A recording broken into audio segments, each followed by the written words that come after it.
Hello, welcome back to Space Engineers. In today's video, we're looking at another small fighter, and this one is called the Thunderbird SHB-AMS-3, which is this lovely thing sitting right behind me.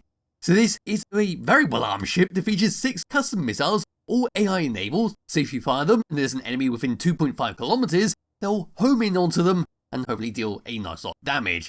And then for the rest of your armaments, you got yourself a bunch of assault cannons, 1 turret, and the rest are static. Then you got a singular railgun to blast your enemies with.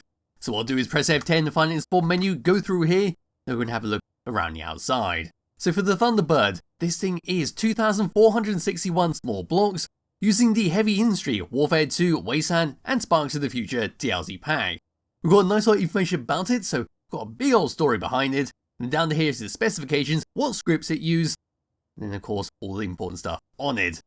So go and give this thing a thumbs up, move around towards the very front, we'll have a quick look around the outside, then go and drive around for a bit, hopefully find some space pirates either in space or on a planet, and test out those missiles. So my character now bugger off just a little bit, there we go, and this is what we get at the very front for the Thunderbird. So right in the very middle, what we can see is a camera sitting behind a window block, so we get a good view of what's going on and precisely aim all of our guns. Then surrounding all that, we've got ourselves 6 static assault cannons, with 2 just above there to blast your enemies with.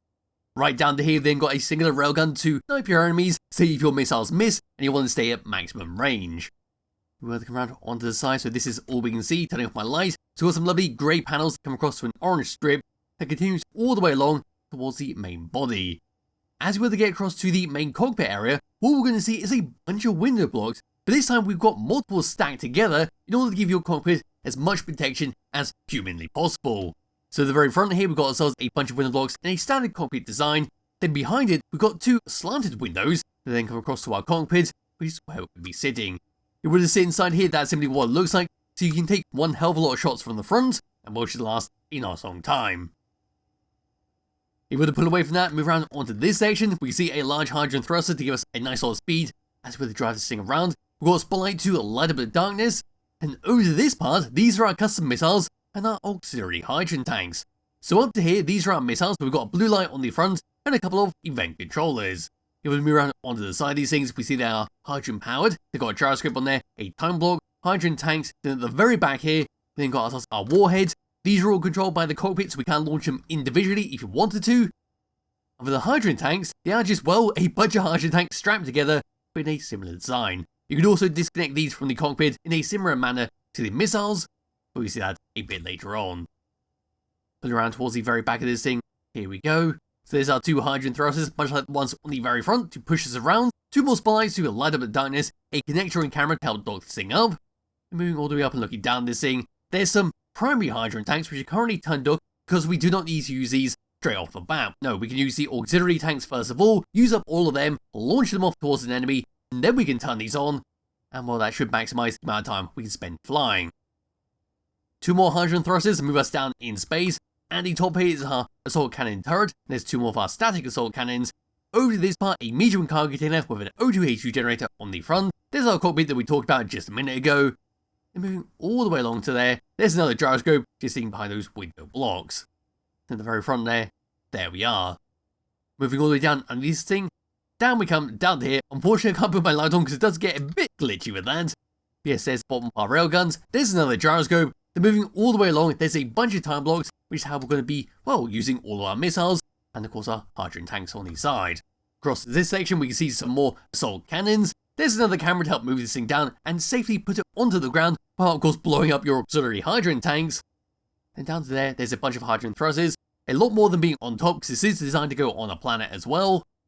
And there we are with the very back.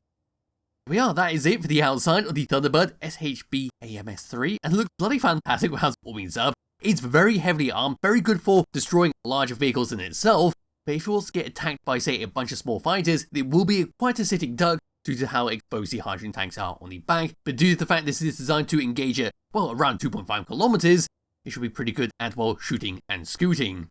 So what I'm going to do now is just grab hold of my character and get into the cockpit and go through the controls. So just jetpacking all the way up to here, getting into that, there we are, first person view, this is all we can see, and we do have all the important controls clearly labelled on our LCD screens. So bring up the HUD, tab number 1, and we're going to pull this off the ground. Here we are. You might recognise this place because this is where we were drilling into the ground in the previous video. Yes, for the controls, number 1's going to be to fire our assault cannons, and they are on the script a salvo script, which you can always turn off if you want them to fire all at the same time. I much prefer having a salvo script because it does save on ammunition, because maybe you only need 1 or 2 shots and not fire all of them at the same time. Pressing number 2, this is going to be for a camera at the very front, which you saw in between all of our guns and above our railgun, so we can precisely aim what we're doing.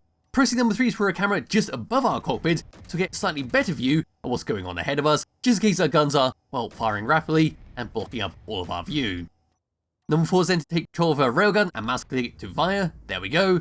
Number 5, number 6 and number 7 is for your autocannon turret on top, or the assault cannon turret on top, where number 5 is going to be to manually take over it, number 7 is to turn it on and off, and while number 6 is to change the controls, make it target different things.